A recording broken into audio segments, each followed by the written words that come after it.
All right. Well, hi, everyone. Again, my name is Martha. I'm the coordinator for the Money Management Center. So today we have a presentation on retirement planning. You guys already know him. He's been, partnering up with us. It's Samuel Molina from Binational of Central California.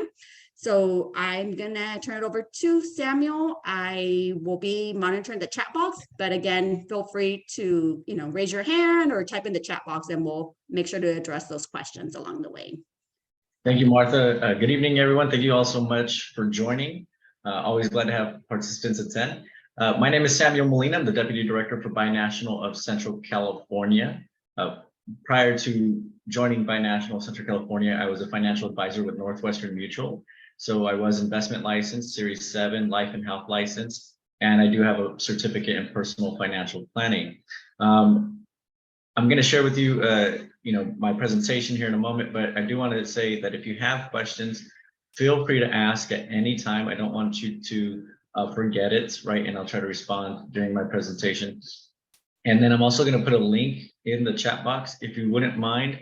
This is just to kind of capture some demographic information. This helps us, identify who we're helping and who's attending our presentations. All right. And Martha, do I have the ability to share my screen? Yes, you should be able to.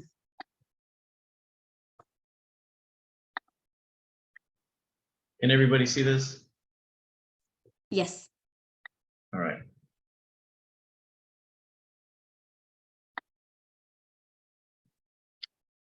Okay. So one of the first things I want to mention, and I always share this with folks, which is that when it comes to saving, that there are actually 4 different buckets in which we should be saving for. All right, we have our emergency savings, which is a minimum of 3 months, maximum maybe 9 to 12 months, right? We're keeping money in our savings accounts, checking accounts, keeping things liquid.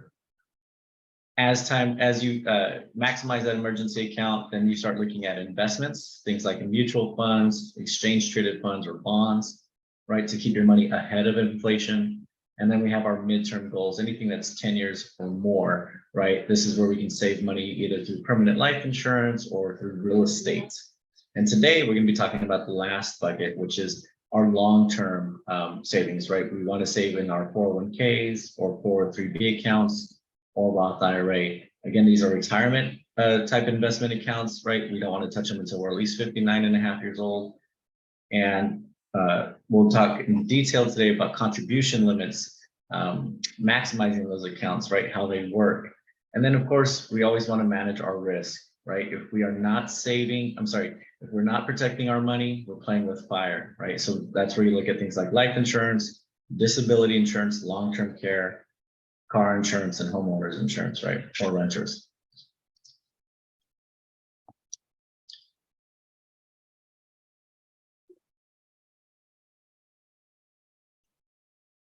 All right. So there are 7 different risks when it comes to retirement that a lot of people are not considering, right? Number 1, first and foremost, is forced retirement, right? If you're planning on retiring at 60 or 65, but you're forced into retirement maybe because your job lets you go, right? Or you become disabled and you're unable to work, right? You have to keep that in mind because that's 5 years of savings that we're not, that we're not anticipating because we got let go 5 years, prior to our timeline or we became disabled and unable to work. So forced retirement is one of the risks we need to be mindful of. And then there's also, of course, taxes. Taxes generally continue to go up. Taxes eat away at our savings, right? So again, keeping that in mind. Same thing like inflation. Last year, I think inflation was about 6.5%. The year before, it was also around 6-7%. Inflation again eats at the value of our, the value of our money. Healthcare costs, right? Healthcare as we get older does not get cheaper, tends to get more expensive. So you have to be mindful of healthcare, especially if you have, a family history of any diseases, diabetes, Parkinson's, Alzheimer's, dementias, anything like that that runs in the family, you want to be mindful of, right? As you get older. Lifestyle changes, outliving income, right? Is the $300,000, the $1 million enough to get me through the next 20, 30 years in retirement, or am I going to have to work part-time so that I'm still complementing my retirement savings? And then of course, market volatility. We always have to be mindful that our retirement accounts are involved in the stock market. And, there might be times during retirement when it's going to go down, right? And that can hurt us. So I want to share with you some key terms when it comes to retirement, right? Number one is cost of living adjustments. You want to make sure that in your investment portfolio, or if you have a pension, right, that there's a cost of living adjustment that you're taking into consideration, right? Cost of living adjustment is going to adjust every year, right, because of inflation. Then we have, pre-tax or post-tax accounts. The 401ks, the 403bs, these are pre-tax accounts. And so it's important to be mindful that these accounts are not getting taxed today, but will be taxed in retirement, right? Post-tax accounts like a Roth IRA are taxed today, therefore they don't get taxed tomorrow, right? And this is something to strongly consider when you're thinking of putting money into a retirement account, because if you're investing in one account that's a 401k or 403b, that's gonna get taxed in retirement, but then you have another account where, like a Roth, that doesn't get taxed, which one do you want to fund first is something to consider, right? Social Security, right, also known as old age survivors and disability insurance. Social Security by 2034 is projected to only be able to pay 75 cents to the dollar, right? Social Security covers less than 30% of your income. So if you're paying into this program and the time you retire, yes, it's a good way. It's something nice to have for retirement, but again, it's not going to meet 100% of your needs unless your lifestyle drastically changes and you don't need that level of income anymore. The other thing is that if it's only paying 75 cents to the dollar by 2034, we're going to have to raise taxes to pay for that program, right? Contribution limits, as you see here on the slide, right? Usually in October, November, the IRS will review and change those contribution limits. So each year they generally increase, right? For example, the 401k contribution last year was about 20,500. Now it's 21,500, and a Roth IRA max contribution was $6,000 last year, and this year it's 7,000. Right? And then we have something that we definitely need to be considerate of, which is called required minimum distributions, or otherwise known as RMDs. I shared with you a moment ago, when it comes to 401k, 403b, 457s, these are non-tax accounts. And when you retire, if you're not taking any withdrawals from these accounts, by the time you're about 72 years old, the IRS says, hey, guess what? We want our tax money back, right? We want our tax money. So even if you didn't want to take a withdrawal that year, they're going to require that you do so, right? Because they do want that money. Any questions so far? All right. Retirement accounts, right? We have a 401k, there's a traditional 401k, and there's a Roth 401k. These are usually offered by employers that have more than 100 employees, right? Sometimes they may match your contributions. Ask your employer if they match, right? And it's important, like if they give up to 5% match and you can give 5%, that's something to strongly consider, right? Because it's free money.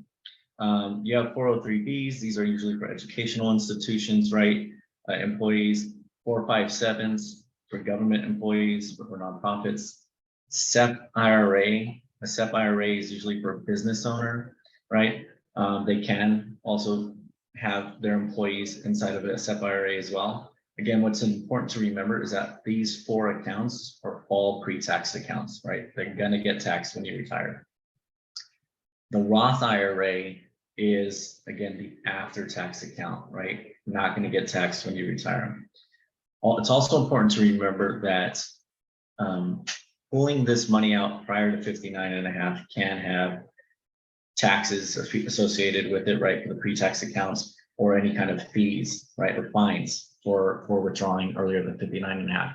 So if you're ever in a position where you're thinking, hey, I need to pull some of this money out for my 401k or my retirement account, you may want to consider looking at getting a loan and using your retirement as a collateral instead of pulling that money, because once it's gone, it's gone. And then you have pension plans. Pension plans are usually offered to those who have a union job. So a lot of teachers may have them. Government employees can have pensions, right? These are federally mandated to have money by the time that you retire, right? Because just like Social Security, the employees of that organization are paying into that pension plan.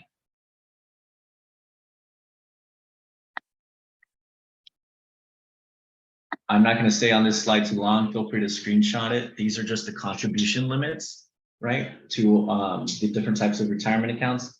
You'll notice that when you're over the age of 50, you actually are allowed to contribute another $1,000 into a Roth account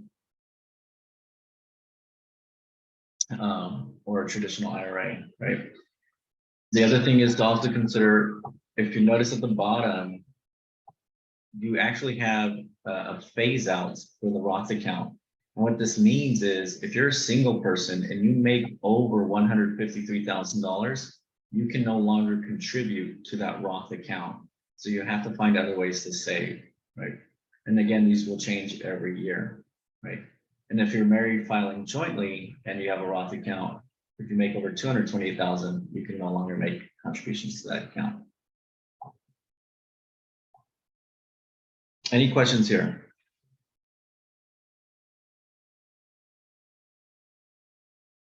Okay. I'm going to share this brief little video with on required minimum distributions. Tax dollars to build a tidy nest egg. Many retirees find they don't need to tap into their retirement accounts because they have other sources of income. But eventually, the IRS is going to stop waiting for you to withdraw the money and pay taxes. These mandatory withdrawals start at age 72 and are known as required minimum distributions, and you don't want to be caught not making them. On the tax sheet, which required minimum distributions oversimplified.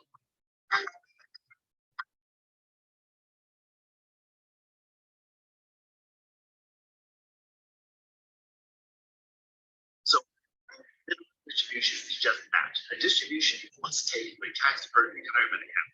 This can be from a traditional IRA, a 401k, D plan, or retirement plan designed for self-employed persons, such as a SEP or simple IRA. Prior to 2020, required minimum distributions started at age 70 and a half, but starting in 2021, the age RMDs were required to start was raised to 72. But you don't have to be over 72 to be concerned about required minimum distributions. If you inherit a tax-deferred retirement account, you will have a limited amount of time to pay the taxes. This is an entire topic of its own and will be the subject of another video. Throughout this video, we'll be looking at Alvin, who was born in 1950 and facing required minimum distributions for the first time. He has a few different retirement accounts, and to this point hasn't had a need to take distributions from any of them. That's about to change. So let's look at what exactly required minimum distribution is and how it's calculated. The required minimum distribution is the fair market value of each of your tax-deferred retirement accounts divided by a life expectancy factor. The factors can be found in one of 3 tables in IRS publication 590B. The factors are based on actuarial life expectancy figures and get lower as you get older. The IRS does periodically revise these tables based on updated life expectancy figures. 3 different tables are used. Table 1 is used only by beneficiaries of retirement accounts. Table 2 is used for married persons with a spouse 10 years younger than the account. Spouse is beneficiary. Table 3 is used for single persons with a spouse 10 years younger than the account. Beneficiary. So let's look back at Alfred. He is age 72 and his wife Zelda is 70.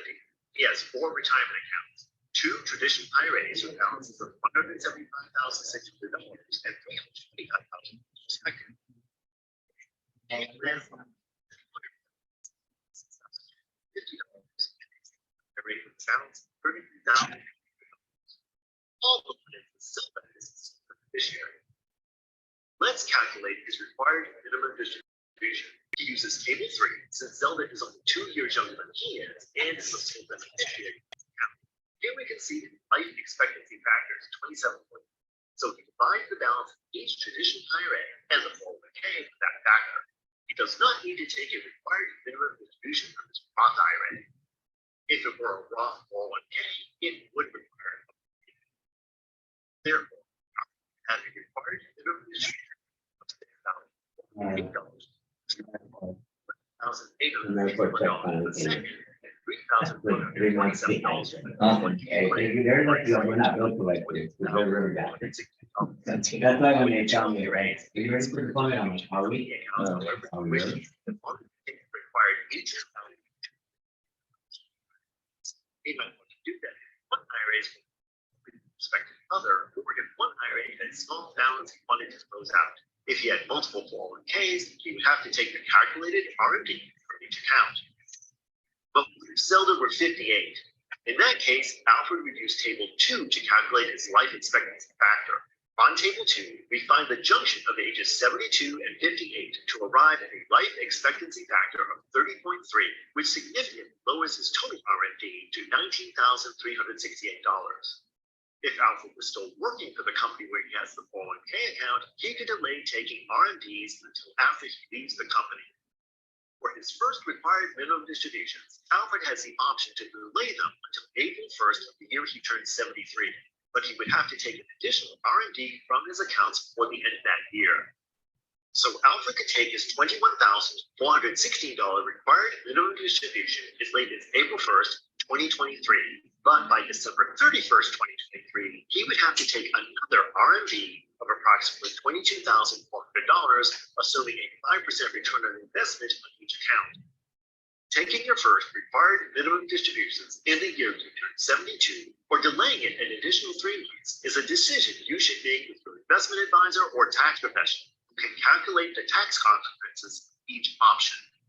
So what happens if you don't, for one reason or another, take your required minimum distributions? The penalties for not making RMDs are steep. The difference between what is required to be withdrawn and what is actually withdrawn is 50% of the shortfall. This is one of the highest penalties in the individual income tax system. But most people don't need to be concerned with these penalties or even calculating the required minimum distributions because most retirement account custodians will calculate the RMDs for you and automatically send you a check or transfer the funds to a non-tax deferred account. In either case, you will receive a Form 1099-R, the contents of which would be reported on your tax return. So those are the basics of required minimum distributions, which apply to most taxpayers. You'll find additional details on RMDs in the resources and information linked in the video description. If you found this video informative, do the channel a favor by liking the video and subscribing to see more of it. All right. Any questions on that video or required minimum distributions? Martha, I can't see the chat. I don't know if there's anybody. No, there's nothing in the chat box. Okay. All right. Well, that sounds like everything's clear and concise. One of the other things that we want to make sure that we consider right when we're retiring is, again, that market volatility and what to do in those situations. So what we're going to take a look at in the next slide is a traditional IRA account that somebody's using over the 20-year span, and how having cash reserves makes a difference when the stock market is down, and how you can really maximize those accounts. So because the slide is only so big, I had to cut some years out. But essentially what you're taking a look at is that 2001, you're looking at the market return for that year. And you'll notice that the first 2 years are in the negative. However, this individual has $1 million account and continues to take systematic withdrawals of $60,000 a year each year, adjusted for inflation. And they're not taking any money out from anywhere else. It's only from this investment account. So they start off with $1 million. The market is down 4 times during their retirement. And so at the end of the year, by 2021, they're only going to have $89,590 walking into the following year, right? Which means they're going to exhaust all of their funds should they continue living.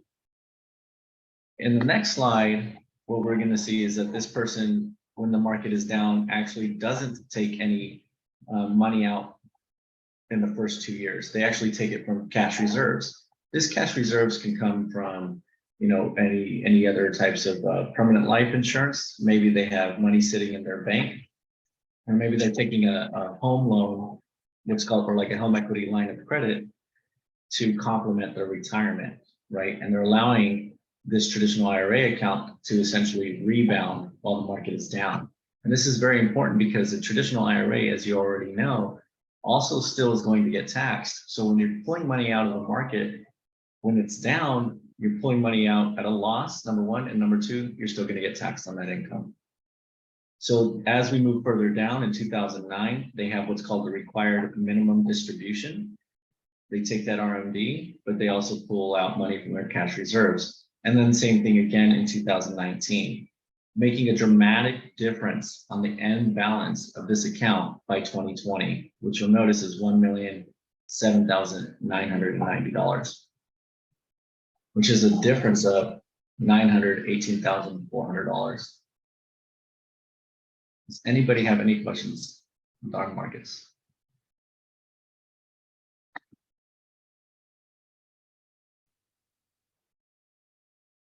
That is the end of my presentation, and I'll definitely take questions right now.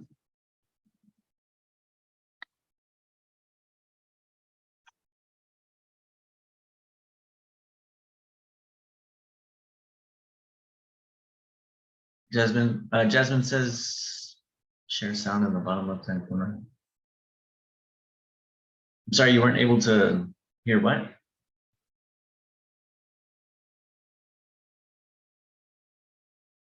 Oh, that's a good question. I'll have to look into that.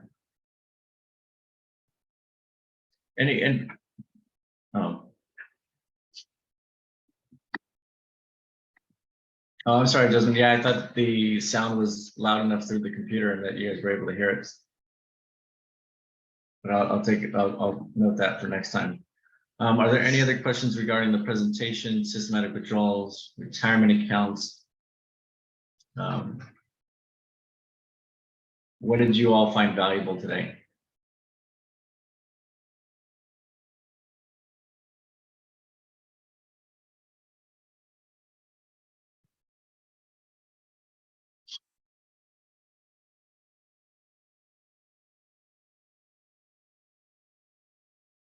No questions?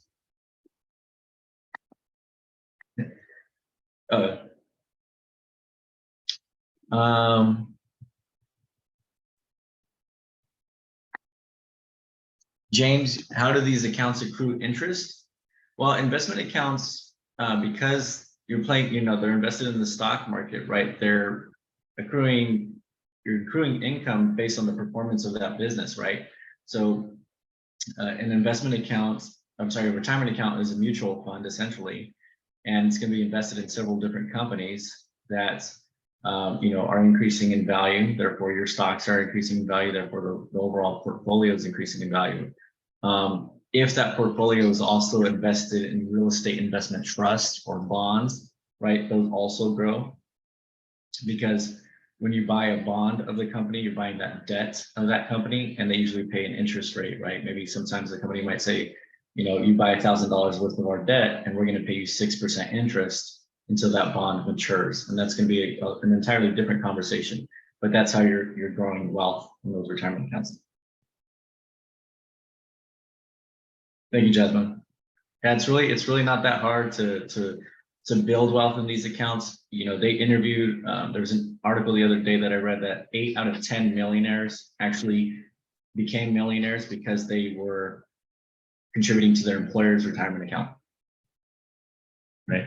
And what I would say is that pay yourself first, right? You should automatically have money, just like you pay your bills, automatic withdrawals, you should be doing the same thing with your savings and retirement accounts.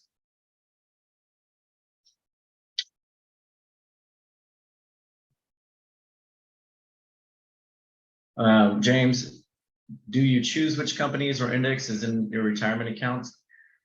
If you work with a financial advisor, you can choose which retirement accounts you want. They'll make the recommendation, right? And they can tell you which ones might be best for you. Of course, they'll interview you, ask you some questions, which might be ideal.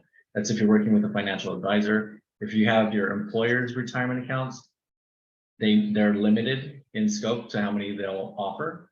And then of course you can build your own portfolio if you want through places like E-Trade and what have you. Any other questions? Good questions.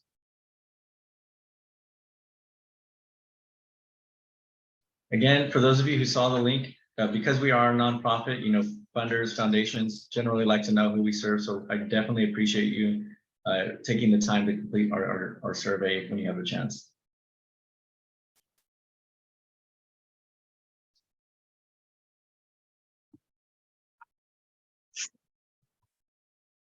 James, just to clarify, when your employer matches what you put in, does that money come out of your income or additional? Generally, when an employer says, hey, contribute to your 401k and we'll match up to 5%, that's not coming out of your salary. No. Thank you, Jasmine. If you would like to connect with me, right, Martha does have my information, but I will put it in the chat, right? You can send me an email or give me a call. And in that demographic survey that I sent, you can actually, when you're completing it, put your contact info in there and say that, you would like a one-on-one coaching or presentation.